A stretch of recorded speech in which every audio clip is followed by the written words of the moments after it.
नमस्कार, मैं हूं अर्जिता मिश्रा और आप देख रहे हैं सी न्यूज भारत। सी न्यूज पर वक्त हो चुका है न्यूज बुलेटिन का। इस न्यूज बुलेटिन में हम जानेंगे कि कहां राज्य स्तरीय फुटबॉल प्रतियोगिता का किया गया आयोजन, कैसे ललितपुर में शमशान घाट चढ़ा भ्रष्टाचार की भेंट और कहां शहीद व्यापारियों को दी गई श्रद्धांजलि।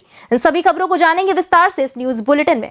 तहसील क्षेत्र सिकंदरपुर के अंतर्गत नवानगर में न्यू फ्रेंड्स क्लब नवानगर के द्वारा आयोजित राज्य स्तरीय फुटबॉल प्रतियोगिता के चौथे दिन क्वार्टर फाइनल मैच का मुकाबला उजियार भरौली एवं खैराबाद के बीच खेला गया, जिसमें खैराबाद की टीम ने उजियार भरौली को पराजित कर सेमीफाइनल में अपनी जगह बना ली। वहीं कार्यक्रम के मुख्य अतिथि एवं विधानसभा सिकंदरपुर के वरिष्ठ समाजवादी नेता डॉक्टर सैयद शुएबुल इस्लाम ने फीता काटकर खिलाड़ियों से परिचय के बाद मैच का शुभारंभ कराया, जहां कार्यक्रम के मुख्य अतिथि डॉक्टर सैयद शुएबुल इस्लाम ने कहा कि ग्रामीण स्तर पर इस तरह का कार्य निश्चित रूप से सराहनीय है। इस तरह के कार्य के आयोजन से क्षेत्र के युवाओं को एक नया प्लेटफॉर्म मिलेगा, जिससे कि क्षेत्र के युवा राष्ट्रीय स्तर पर अपना एवं क्षेत्र का नाम रोशन कर सकेंगे। एक बहुत पुरानी शेर है कि जिस तरह गाड़ी के पहिए तेज होते हैं तेल से, उसी तरह बच्चे तेज होते हैं खेल से। गाँव में, क्योंकि ग्रामीण अंचल है, गाँव में एक मिथक बना हुआ है, कहावत होती है कि खेलोगे कूदोगे होगे खराब, पढ़ोगे लिखोगे बनोगे नवाब। इस पे आप क्या कहेंगे? देखिए वो मिथक टूट चुकी है और आज खेल में भी ध्वज पताका राष्ट्रीय और अंतर्राष्ट्रीय स्तर पर गांव की प्रतिभाएं निकल के फहरा रही हैं। और अब मर्दों का खेल कौन पूछ रहा है? अब तो हमारे घर की लड़कियां अंतर्राष्ट्रीय स्तर पर खेलती हैं। तो वो मिथक समय के साथ टूट चुका है। 20 साल पर स्थितियां बदल जाती हैं और अब परिस्थितियां बदल चुकी हैं। अब नौजवान प्रतिभाएं काफी तेजी से और यहाँ ये जरूर है कि कुछ स्थितियां ऐसी पैदा हुई कि जो हमारे पारंपरिक खेल हैं, जो हमारी पहचान है, वो खेल लुप्त प्राय हो रहे हैं। उनको बचाने के लिए प्रयास करना चाहिए। क्योंकि आप सिकंदरपुर विधानसभा से एक संभावित उम्मीदवार भी हैं समाजवादी पार्टी के। यहाँ पे नवानगर के लोग काफी मुशक्कत करते रहे स्टेडियम बनाने के लिए, क्योंकि आप अच्छा प्रोग्राम देते हैं फुटबॉल का, तो प्रयास करते रहे। अगर 22 में समाजवादी पार्टी की सरकार बनती है तो क्या प्रयास रहेगा इसकी? बिल्कुल ये प्रयास रहेगा और इस चीज की आवश्यकता मैं महसूस करता हूँ। 2010 में इस विधानसभा में एकमात्र खेल का मैदान हुआ करता था चेतन किशोर, ये सारे लोग जानते हैं।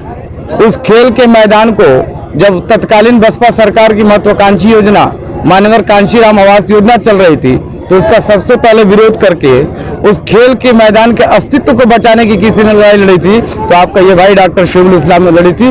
और मेरा प्रयास होगा कि नवानगर ये तो मेरा घर है, पड़ोस से मेरा घर है, ये मेरा ब्लॉक भी है, और मैं चाहूंगा कि इस क्षेत्र में जरूर एक खेल का मैदान उत्तम सुविधा के साथ मिनी स्टेडियम के रूप में बने। आपका गृह क्षेत्र जैसा कि आपने बताया क्षेत्र भी है, तो इस कार्यक्रम के माध्यम से यहाँ आयोजक समिति और आए हुए क्षेत्र को लोगों को क्या संदेश देना चाहेंगे? मैंने संदेश पहले दे दिया कि इस तरह के और भी प्रयास करने की आवश्यकता है और हमारी पार्टी के मुखिया इस तरह के प्रयास में सफल रहे हैं। उन्होंने उत्तर प्रदेश में अंतर्राष्ट्रीय लेवल का स्टेडियम दिया, तो एकदम ये हमसे उम्मीद करें और इस मुहाने पर हर तरह की खेल प्रतिभाओं को निकालने का काम करें, ताकि एडमिनिस्ट्रेशन और शासन सत्ता में बैठे लोग मजबूर हो जाएं नवानगर में मिनी स्टेडियम की लंबित मांग।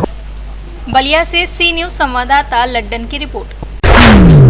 खबर ललितपुर के तालबेहट क्षेत्र के ग्राम पंचायत तेरई से जुड़ी हुई है, जहां पर बना शमशान घाट भ्रष्टाचार की भेंट चढ़ गया है।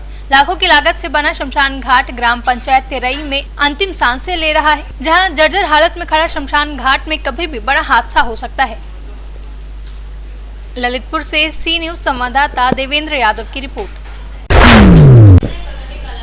पूर्वी कस्बे के बिहार मंडप का व्यापार मंडल के पदाधिकारी एकत्र हुए, जहां इस दौरान शहीद दिवस कार्यक्रम का आयोजन कर पट्टी कस्बे के 2 दिवसीय व्यापारियों की प्रतिमाओं पर माल्यार्पण कर अपने श्रद्धा सुमन अर्पित किए गए। जहां इस दौरान शहीद व्यापारियों को नमाखों से व्यापार मंडल के पदाधिकारियों ने याद किया। वहीं 19 जनवरी वर्ष 1988 में आंदोलन कर रहे व्यापारियों पर पुलिस द्वारा फायरिंग में 2 व्यापारियों अशोक खंडेलवाल तथा शिव सिंह की मौत हो गई थी। जहां इस घटना के पश्चात प्रतिवर्ष 16 जनवरी व्यापार मंडल शहीद व्यापारियों की याद में शहीद दिवस मनाता है। सभी व्यापारी एकत्र हुए और शहीद व्यापारियों को याद करते हुए 2 मिनट का मौन रखकर उनकी आत्मा की शांति के लिए ईश्वर से प्रार्थना की। इसी दौरान कार्यक्रम के तहत व्यापार मंडल के अध्यक्ष रामजी उमरवैश, महामंत्री घनश्याम मौर्य समेत कई कार्यकर्ता मौजूद रहे। आप व्यापार मंडल के अध्यक्ष हैं। आज 19 जनवरी है। आज के दिन व्यापार मंडल शहीद दिवस मनाता है, तो क्या क्या कार्यक्रम हुए, जरा विस्तार से बताएं। 19 जनवरी 1988 से ये 2 व्यापारी शहीद हुए हैं, जिसमें पट्टी में बहुत चोरियां होती थी। उसके उपलक्ष्य में चौक पर भीड़ इकट्ठा हुई थी और आपस में बातचीत हो रहा था। उसमें रामानंद कोतवाल जी ने गोली चलाकर 2 लोगों की हत्या कर दी थी। तब से व्यापार मंडल इन लोगों की शहादत में हमेशा हर साल ये शहीद दिवस मनाता है और जब तक हम लोग रहेंगे तब तक शहीद दिवस मनाते रहेंगे। और प्रतापगढ़ से सी न्यूज संवाददाता रोहित जायसवाल की रिपोर्ट। प्रतापगढ़ जिले में अधिवक्ताओं की नाराजगी के कारण मंगलवार को संपूर्ण समाधान दिवस तहसील परिसर में नहीं हो सका। जहां थाना परिसर में पीड़ितों की सुनवाई की गई, वहीं बार एसोसिएशन के सदस्यों ने सुबह ही तहसील के मुख्य गेट पर ताला डाल दिया। इससे कोई भी अधिकारी कर्मचारी तहसील परिसर में नहीं जा सका। जहां इस पर एसडीएम धीरेन्द्र प्रताप सिंह पट्टी की अध्यक्षता में थाना परिसर में संपूर्ण समाधान दिवस का आयोजन किया गया। इसमें नायब तहसीलदार व सभी विभागों के अधिकारी कर्मचारी मौजूद रहे। वहीं पट्टी बार एसोसिएशन के अध्यक्ष राधा रमन मिश्र व अन्य अधिवक्ताओं की मांग है कि पट्टी एसडीएम का जब तक स्थानांतरण नहीं होगा तब तक तहसील में तालाबंदी रहेगी। अधिवक्ता न्यायिक कार्यों से विगत रहेंगे। संपूर्ण समाधान दिवस में कुल 35 मामले आए, जहां राजस्व के 12 व पुलिस के 9 मामले थे। इसमें राजस्व के 3 मामलों का निस्तारण हो चुका है, जहां अन्य मामलों के निस्तारण के लिए अधिकारियों को आदेशित किया गया है। प्रतापगढ़ से सी न्यूज संवाददाता रोहित जायसवाल की रिपोर्ट। हाल ही में हुई तांडव वेब सीरीज को लेकर निर्माता, निर्देशक एवं अभिनय कर रहे कलाकारों द्वारा हिंदू धर्म की आस्था को ठेस पहुंचाने के मामले को लेकर बरेली जिले के तमाम संगठनों ने विरोध प्रकट किया। इसी को लेकर आज बरेली कलेक्ट्रेट चौराहे पर उक्त वेब सीरीज को बनाने वाले निर्माता, निर्देशक व कलाकारों को पुतले के रूप में दहन किया गया। हिंदू युवा वाहिनी नाथ नगरी बरेली के समस्त व सैकड़ों कार्यकर्ताओं ने आज बरेली मुख्यालय पर आकर विरोध प्रदर्शन किया। पाकिस्तान मुर्दाबाद, कलाकार मुर्दाबाद, निर्माता, निर्देशक मुर्दाबाद के नारे लगाकर देश के प्रधानमंत्री व प्रदेश के मुख्यमंत्री को संबोधित एक ज्ञापन सौंपा और अतिशीघ्र निर्माता, निर्देशक व कलाकारों के विरुद्ध कठोर कानूनी कार्यवाही करने की मांग की। क्या मामला है, क्यों? अमेजॉन प्राइम पर जो हमारी तांडव जो वेब सीरीज आई है, उसमें जो हमारे हिंदू देवी देवताओं के बारे में अवैध टिप्पणियां की गई हैं, उसी के सिलसिले में आज हमने सैफ अली खान का पुतला फूंका है और ये प्रशासन शासन से मांग की है कि इनके खिलाफ कठोर कार्रवाई की जाए। क्या आश्वासन मिला आपको? आश्वासन मिला है कि मुकदमा कायम करेंगे और आगे अगर नहीं होता है तो हम लोग उस पर माननीय मुख्यमंत्री जी से किस संगठन से कार्रवाई करते हैं? किस संगठन से आप लोग? हम लोग हिंदू युवा वाहिनी संगठन से हैं। क्या नाम आपका? अनुज प्रताप सिंह मंटी, मैं जिलाध्यक्ष हूँ। बरेली से कैमरा पर्सन ब्रजेश वर्मा के साथ विनय सिंह चौहान की रिपोर्ट।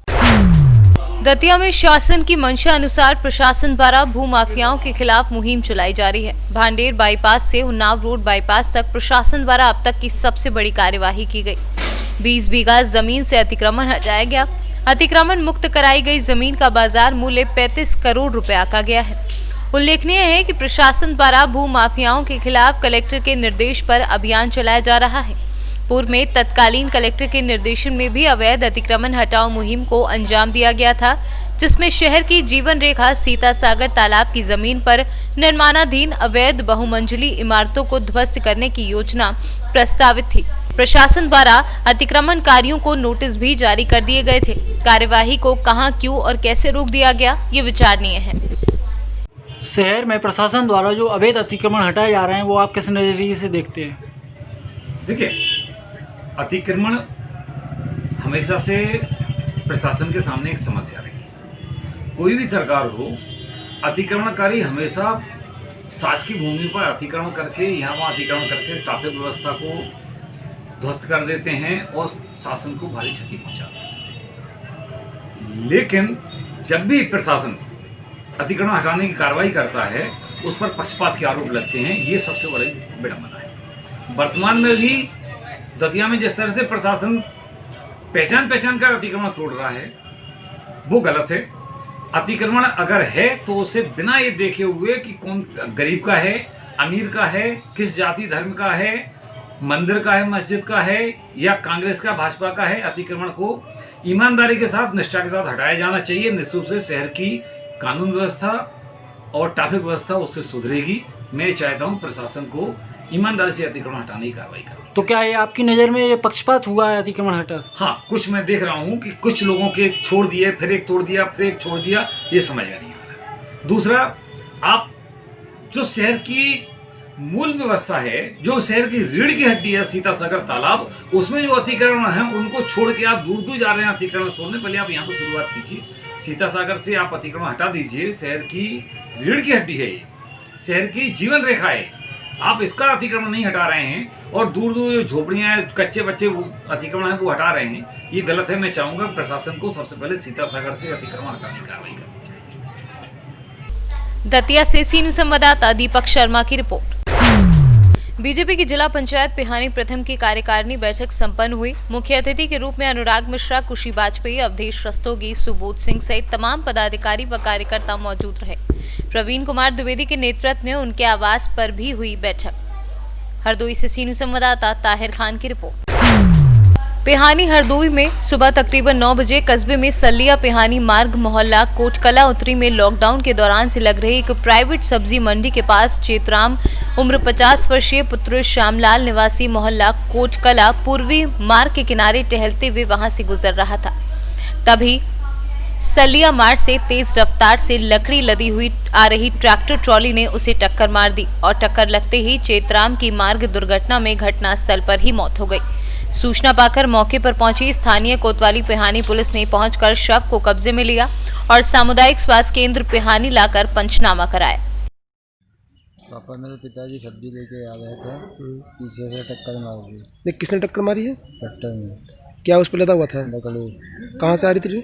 सल्लिया रोड से। किसका है ट्रैक्टर, कुछ पता चला? इसका नहीं पता चला। कोतवाली में भी तो कोई कार्रवाई हुई है? हो रही है। हरदोई से सी न्यूज़ संवाददाता ताहिर खान की रिपोर्ट। इस न्यूज बुलेटिन में फिलहाल इतना ही। देश प्रदेश की बाकी तमाम बड़ी खबरों के लिए आप देखते रहिए सी न्यूज भारत। हर खबर आपके साथ, आपके हाथ।